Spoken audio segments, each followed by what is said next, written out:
Today is Saturday, December 7th, 2024, and this is William Michael of the Classical Liberal Arts Academy.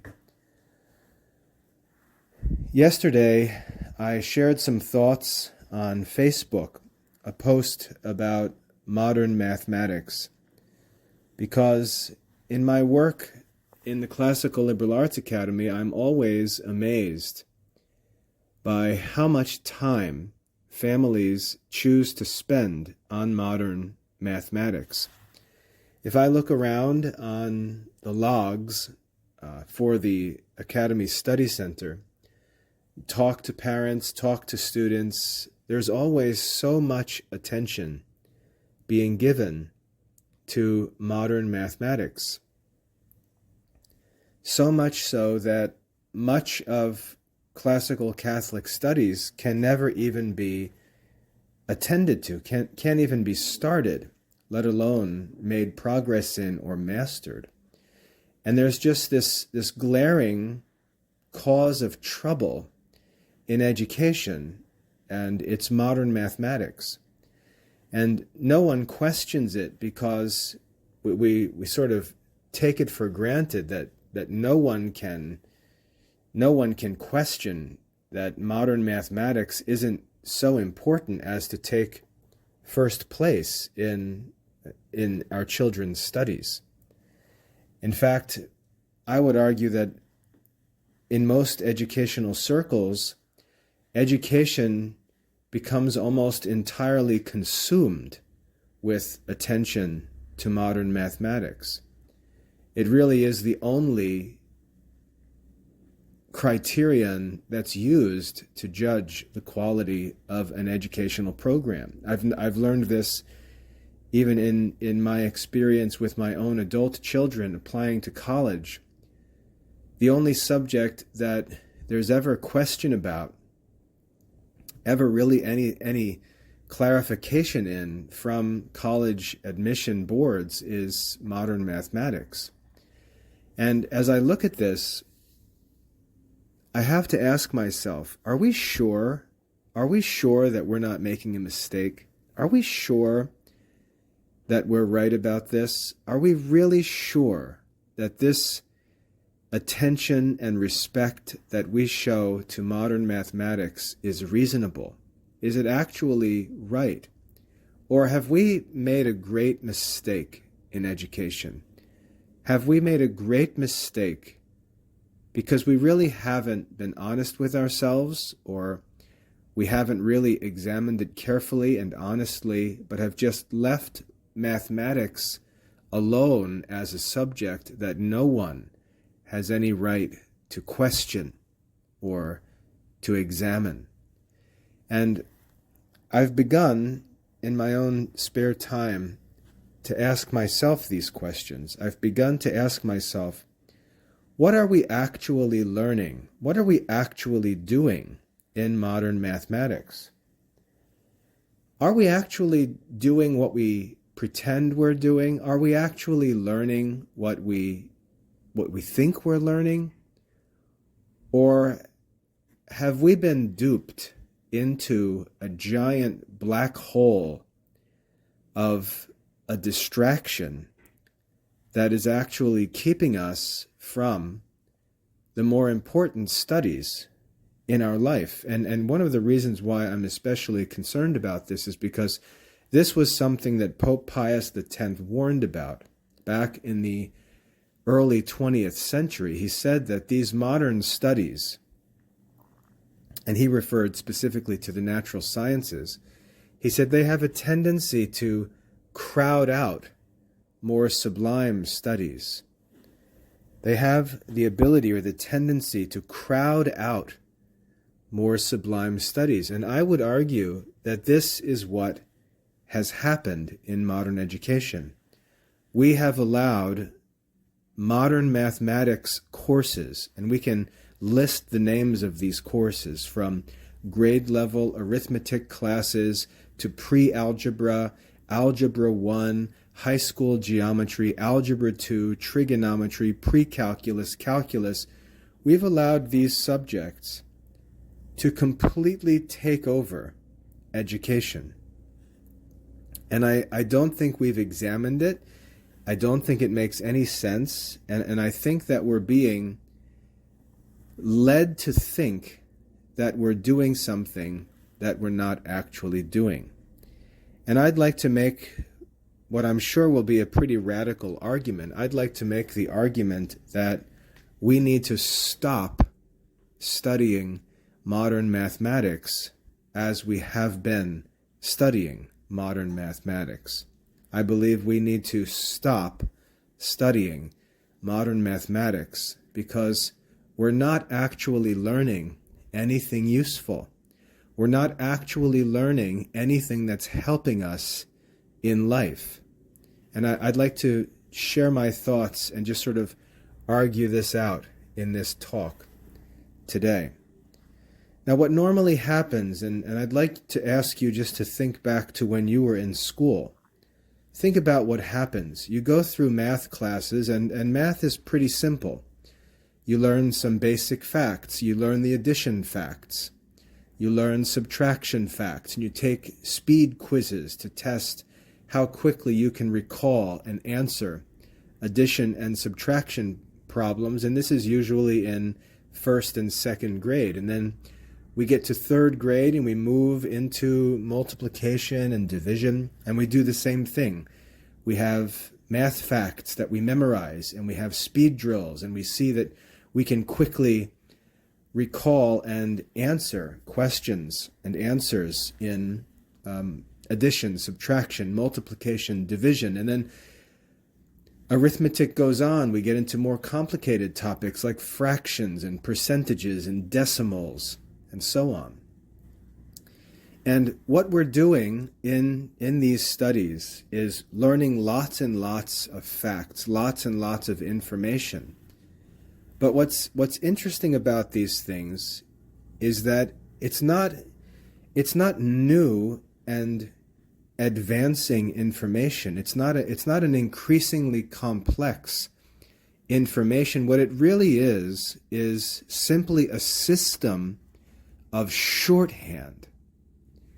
It's a system of shorthand for expressing mathematical ideas. It's a system of shorthand for expressing mathematical ideas. And let me explain.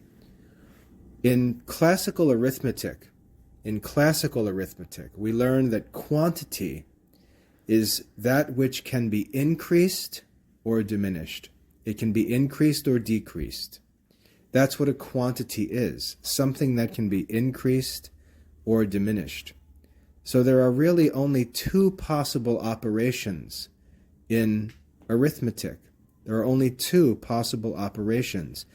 We can increase a quantity, or we can diminish a quantity. This is what we learn when we talk about addition and subtraction. When we talk about addition, we're talking about increasing a quantity. When we talk about subtraction, we're talking about diminishing a quantity. This is what we can do with quantities. It's what makes something a quantity. It can be increased or diminished. But when we move on to the next step, when we move on to multiplication and division, we're not actually doing something different. We're doing the same things. We're just doing them in a peculiar way and then establishing a shorthand way of expressing what we're doing. For example, when we talk about multiplication, if I say 2 times 2 equals 4, all that I'm saying is that 2 plus 2, or 2 added twice, makes 4. And I express that with this shorthand called multiplication. I say 2 times 2 equals 4, and that seems both simple and unnecessary.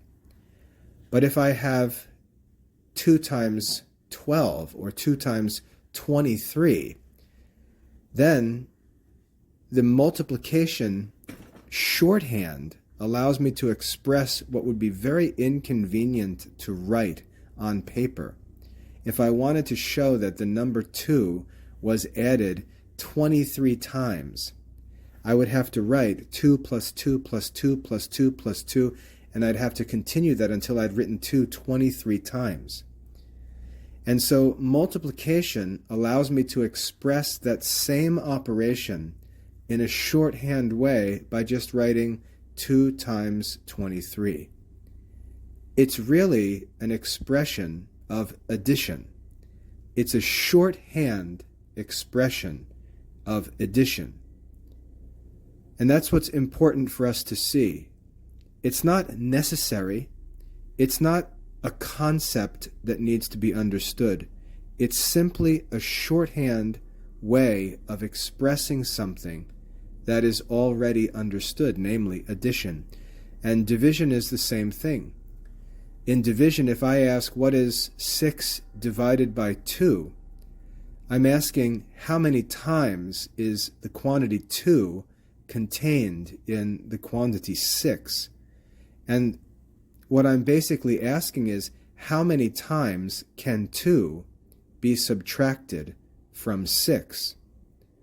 So if I say, how many times is 2 contained in 6, I can just take 2 away and say, there, I've taken 2 away once. Take 2 more away and say, there, I've taken 2 away twice. Then take 2 more away and say, there, I've taken 2 away 3 times, and there's nothing left. So 6 contains 2 3 times. It's really just an expression of subtraction. And so in multiplication, we don't actually have some new theoretical concept in arithmetic. We simply have a shorthand way of expressing addition and subtraction. Now, why that's important is because if we need to find the solution to some question of addition or subtraction, we don't need to write it down on paper. We don't need to think about it in this traditional way. And what I'd like to say is the development of modern mathematics has taken place basically from the 1600s until, I would say, the computer age, when we've got calculators and computers being developed.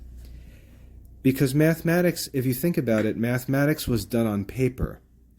Mathematics was done on paper. When we think about men like Leibniz and Euler and the fathers of modern mathematics, algebra, and so on, these men worked on paper. And so all of the ideas that needed to be expressed, or all of the problems that needed to be solved and worked out, they needed to be worked out in a way that could be done on paper with a pen or pencil.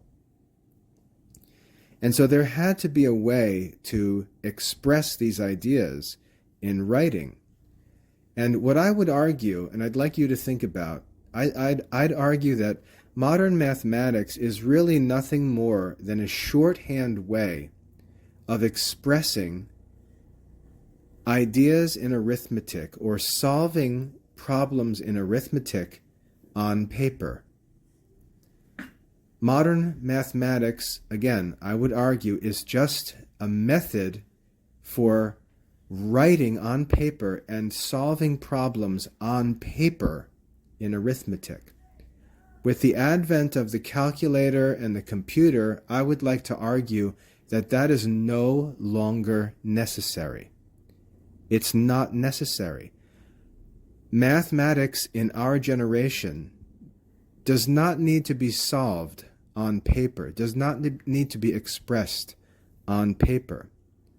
In fact, to take the system of mathematics that's been established, which works well on paper, and try to use it on computers actually doesn't work very well. It's actually very difficult to type using the modern written mathematical expressions. It's very difficult. It's actually very frustrating for students to have to try to type out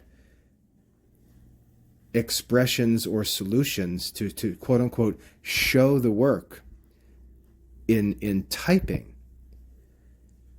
Now, there's no question that mathematics and the scientific revolution have led us to the utilitarian developments that we enjoy in modern technology, like smartphones and computers and calculators and so on.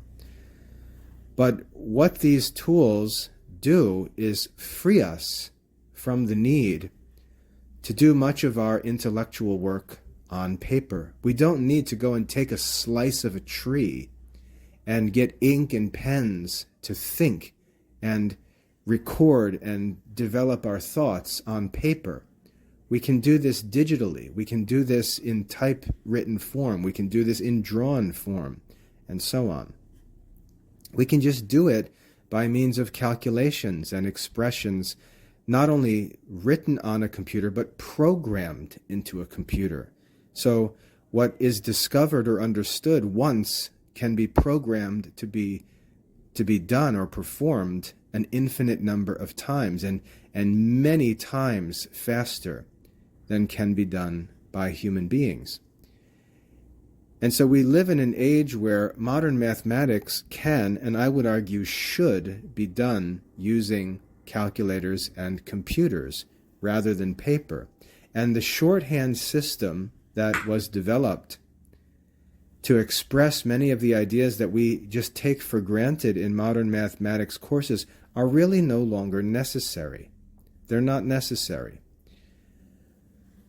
So much of the time, nearly all of the time that's spent in school studying mathematics is really not studying mathematics at all. It's really learning how to express mathematical ideas the way that men did it over the past 300 or 400 years. And we see this conflict arise in modern classes because students will have a calculator or a computer or a smartphone, and they'll be given assignments in a modern math class that can easily be solved using a calculator or a computer or even a smartphone. The students will want to use the machine, and the teachers will tell them, no, you can't use the machine. You need to show all of your work. And the teachers say this with an air of some kind of commitment to theoretical learning, to commitment to some real intellectual life. Like, we're not going to let you just punch these numbers and symbols into a calculator and make the calculator do the work. We want to see that you actually understand mathematics. And that seems virtuous, and the teachers present themselves as these protectors of the virtue of learning and so on. But it's actually false.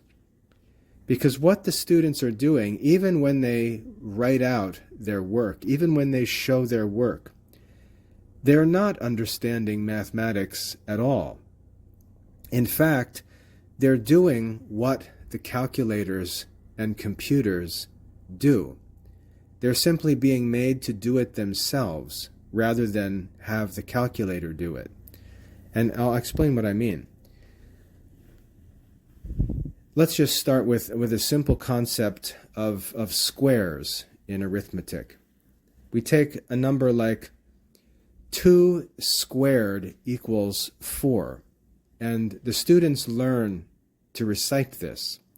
2 squared equals 4. And if I ask a student, okay, so I see you can write that down on paper, 2 with this exponent 2 equals 4.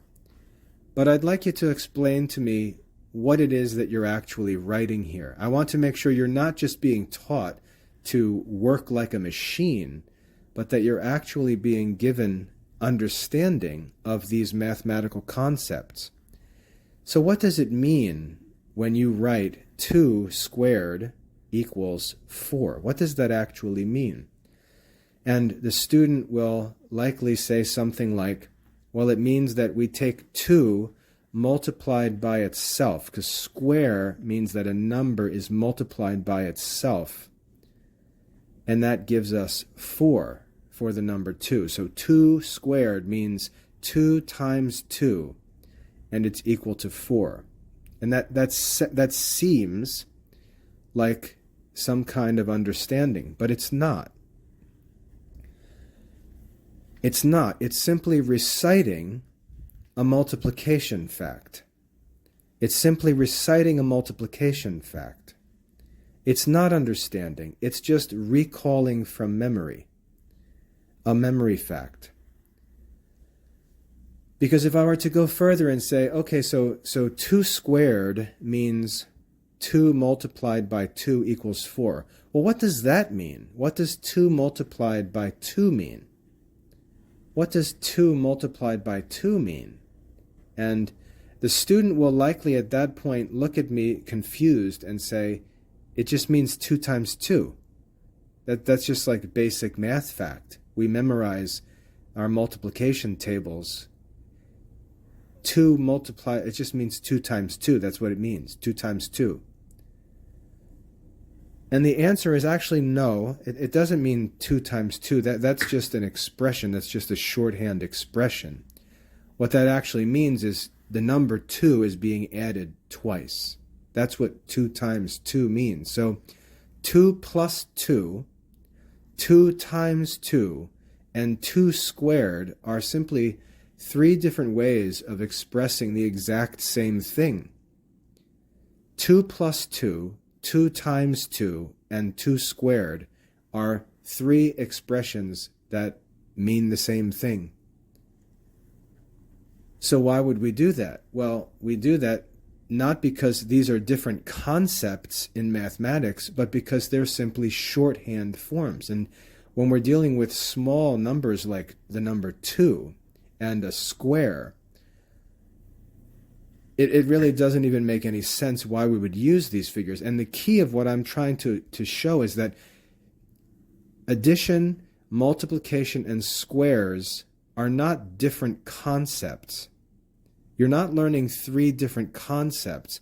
You're simply learning different shorthand methods of expressing a simple concept, namely addition.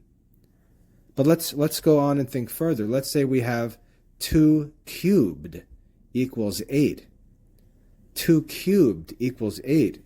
And a student wrote that down, and I said, okay, well, I'd like you to explain to me what that means. What does it mean when you say 2 cubed, or 2 to the 3rd power, equals 8? What does that mean?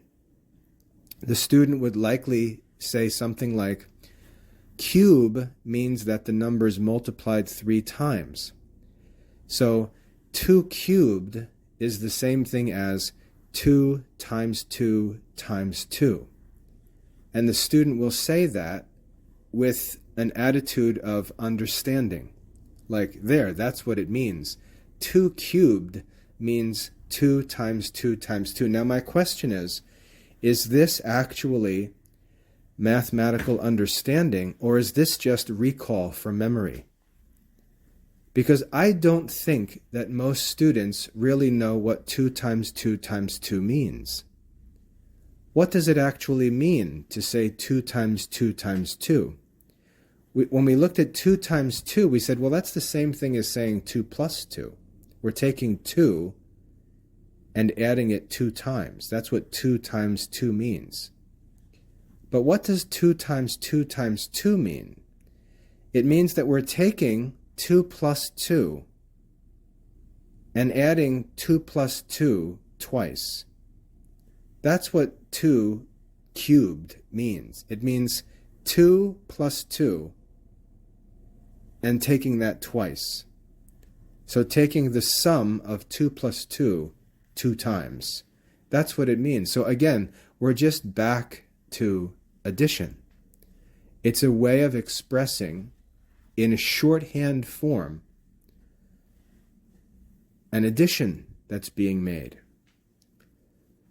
Most students, I would argue, will not associate cubes or even squares with addition. They'll associate them with multiplication. And as simple as this may be, they will not associate multiplication with addition. But because they've just memorized these multiplication facts, they'll think of multiplication facts as the elements of arithmetic when in fact they're not. They're simply shorthand expressions for additions. And the same thing is true of exponents, of powers. They're just shorthand expressions for additions. And what will get really difficult for the students is when I begin to ask them about higher exponents or higher quantities in arithmetic, because even at the level of 2 squared and 2 times 2 and 2 to the third power, they already don't understand what they're doing in mathematics. And so by the time we're dealing with much higher numbers or complex expressions, they've never actually understood the concepts, and they don't understand that really all they're learning is a system of shorthand for addition and subtraction. That's all that it is. We then begin to talk with all of these modern mathematical expressions. The teachers will talk about things. The teachers will recite these math facts. The students will repeat the math facts. The textbooks will lead the students through all kinds of lessons and all kinds of exercises and things. And the teachers and the students will act like they're learning to understand mathematics in some sort of conceptual way, when really all that they're doing is memorizing the meaning of shorthand expressions. That's really all that they're doing. They're memorizing the meanings of shorthand expressions and giving the answers by recalling that information from memory. They're doing the work of machines. They're not actually understanding. They're simply recalling information. And that's what modern mathematics is. And over time it becomes more and more complex. The system of so-called shorthand becomes more and more complex. And to be perfectly honest, none of the students really have any idea what they're doing.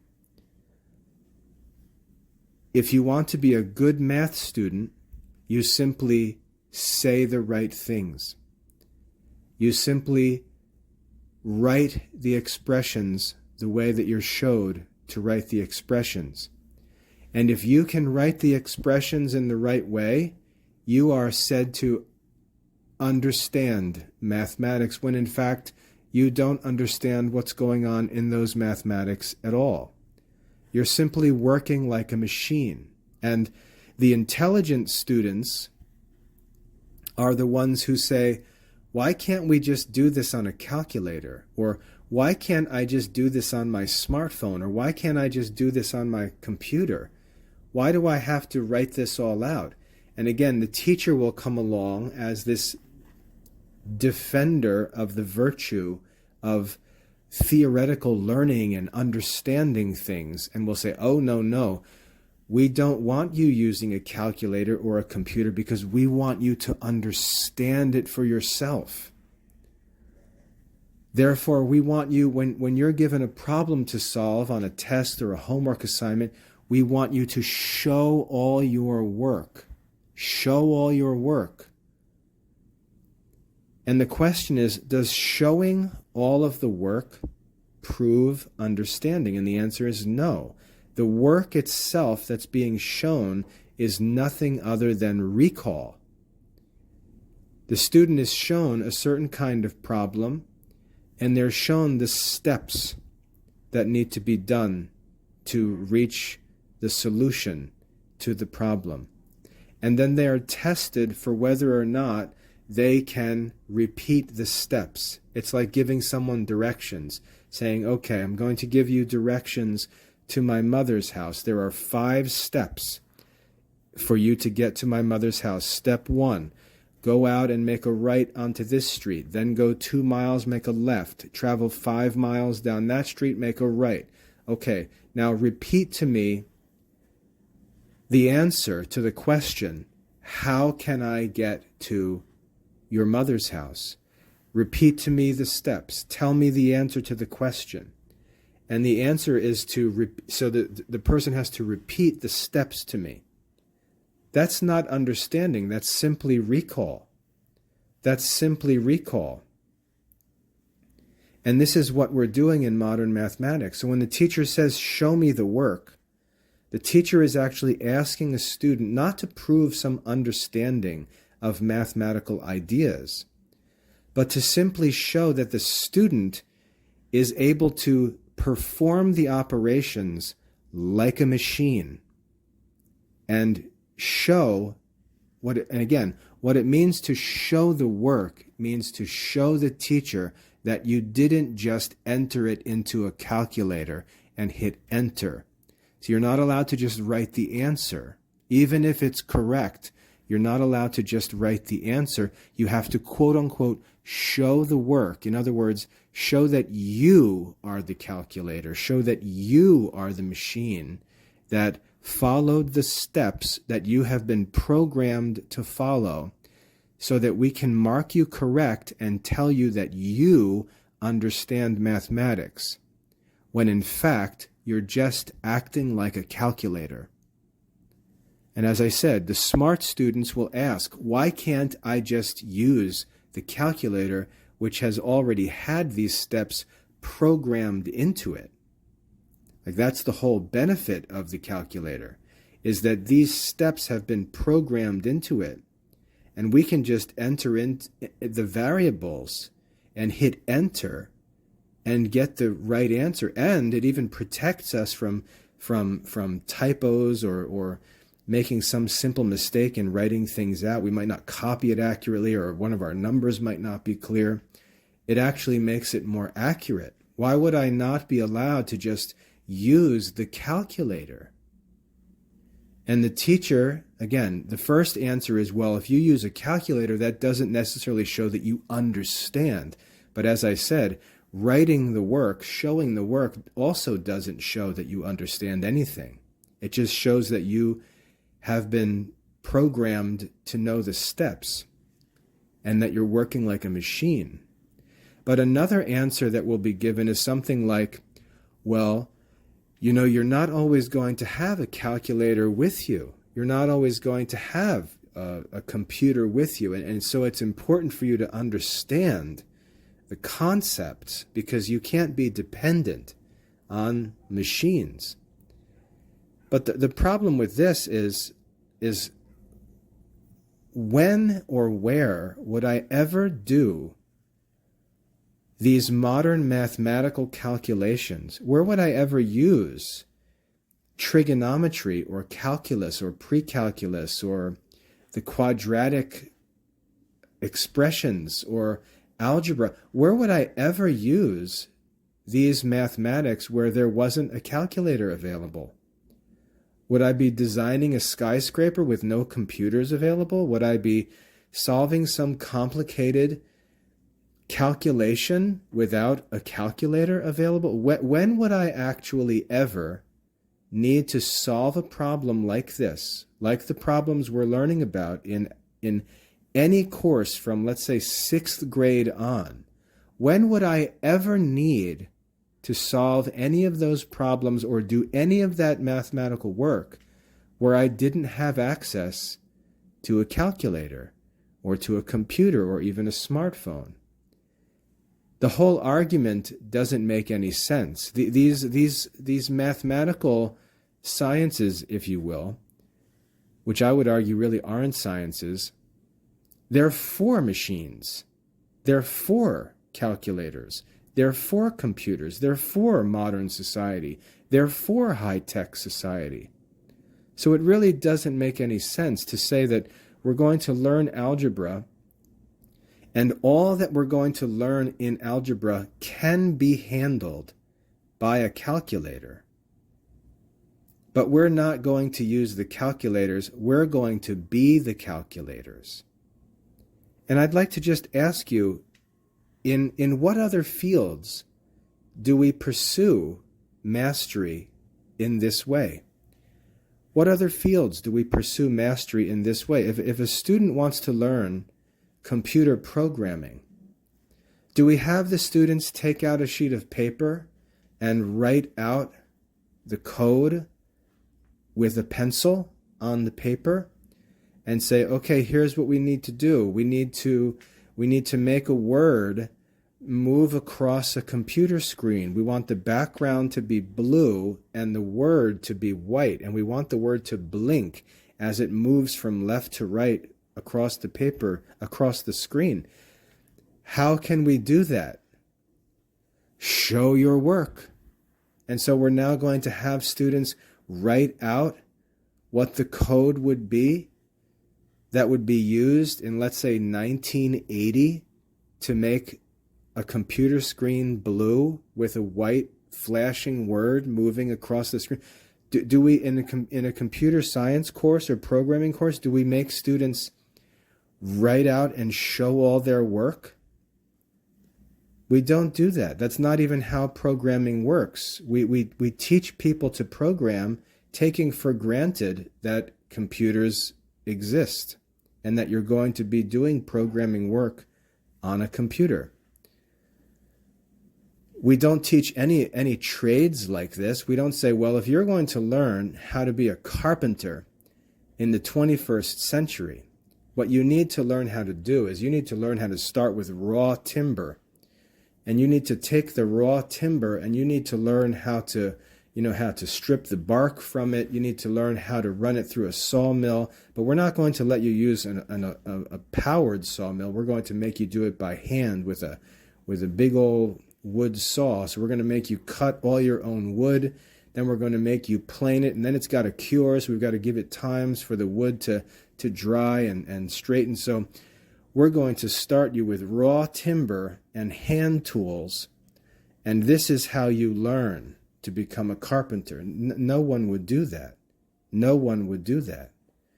And if somebody said, look, well, what happens if there's no electricity and you don't have all of your fancy power tools? What if you don't have, Lowe's down the road where you can go and buy whatever lumber you need already cut and measured? Well, what happens if that's not possible? And the answer is, well, you know what? Honestly, if that's not possible, I'm probably not going to be building a bookshelf because something's wrong. I'm learning carpentry, assuming that we're not living in the midst of a nuclear holocaust or some kind of natural disaster. We're pursuing the knowledge of trades and skills for use in regular everyday life. The trade schools don't start kids with raw timber and hand tools. And yet, we've allowed this to be done in modern mathematics. We've allowed this outdated approach to mathematical studies to take over our children's education.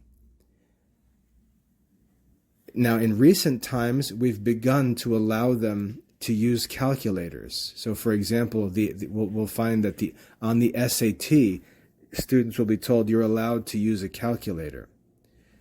Or in a certain course, let's say a college physics course, there may be rules and professors may say you're allowed to use a calculator, but they're going to limit which calculator you're allowed to use. You're only allowed to use a TI-84 calculator. You're not allowed to use a smartphone or a computer.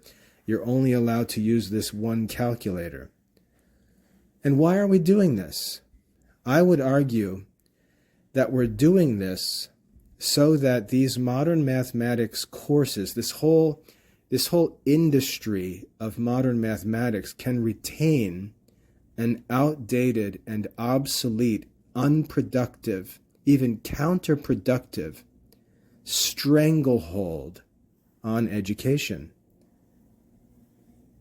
Oh, I'd like to say that again. I believe that we have allowed this modern mathematics industry to maintain a stranglehold on modern education, which really makes no sense. If we were to think about what is actually necessary to learn for the practical use of modern mathematics, it would be very, very little, and it could be learned very quickly using a calculator or a computer. We would simply need to teach children a few simple concepts, and they would understand that these are just shorthand ways of doing addition and subtraction. These are just shorthand ways, and we can perform these operations very, very easily, very, very quickly, using calculators and computers. And if we would actually teach students to do that, we would blitz through mathematics in no time, maybe 1 year for all modern mathematics. But we allow the entire education of our children from preschool all the way through college to be subject to this stranglehold of obsolete so-called modern mathematics, which are really not modern at all. Now, as I said, even from the very earliest points of this education, the kids already abandon understanding and begin to just memorize and recall, memorize and recall, memorize and recall. I would say it starts as early as 3rd grade, where kids start learning multiplication and division, and they no longer are really visualizing and understanding what's going on. They're just memorizing facts and reciting them. And it moves from multiplication and division to powers and roots and fractions and decimals, and it just continues from that point on. And there's never again a moment where they're really understanding the essential ideas of arithmetic, which really boil down to just 2, addition and subtraction. Now, as they're spending all of this time learning to quote-unquote show their work in what are practical mathematics, what they're not doing is actually learning the sciences of mathematics. They're not actually learning the mathematical sciences. They're not actually learning the science of arithmetic. They're not actually learning the science of geometry. And to be even more complicated, they're not learning the arts of music or astronomy, if we think about the 4 arts of the ancient quadrivium. The kids are actually not learning theoretical mathematics. They're simply being trained to show themselves to be machines that can, quote-unquote, show the work on their paper. They have no idea what they're writing. They have no idea what it means. They simply know that if they write what the teacher shows them to write, they'll get rewarded with good grades. They'll be patted on the heads like good little calculators, because that's really all that they're doing. It doesn't matter that they understand what's going on. For example, if the teacher teaches the students the properties of multiplication, and she says, oh, well, multiplication has these properties. Here's the name of the first property. Here's an example. Here's a formula that shows what it is. And the kids will be all, they just copy it down and they look at it and like, ooh, ah, okay, that's the distributive property. This is the commutative property. This is the associative. Okay, and I've got this formula in my... All they're doing is they're being told what to say and then being tested to see if they say it. They're being shown what to do, and then they're tested to see if they can do it. It's simply the work of machines. They're not understanding mathematics. They're not studying the theory of the mathematical sciences. They're doing the work of calculators, but they're not allowed to use calculators to do that work. So we take something that could take seconds and we turn it into something that may take weeks. And we do this from the time the kids are in kindergarten all the way through their college years, where they continue to do this. Instead of showing them a concept and showing them how to perform it using a calculator or a computer, we say, no. We're going to take 6 weeks to learn how to do this on paper, which you will never do in your entire life. But we're going to do this so that we can really, I would argue, just make a ton of money by continuing to hold these obsolete courses in schools and colleges that everyone has been persuaded are of the utmost importance in the future. And it's just a big racket. It really doesn't help the kids at all. In fact, it harms the kids because it takes them away from actually important subjects, which they completely neglect because they're so busy studying math. Math, math, math, math, math, for no reason.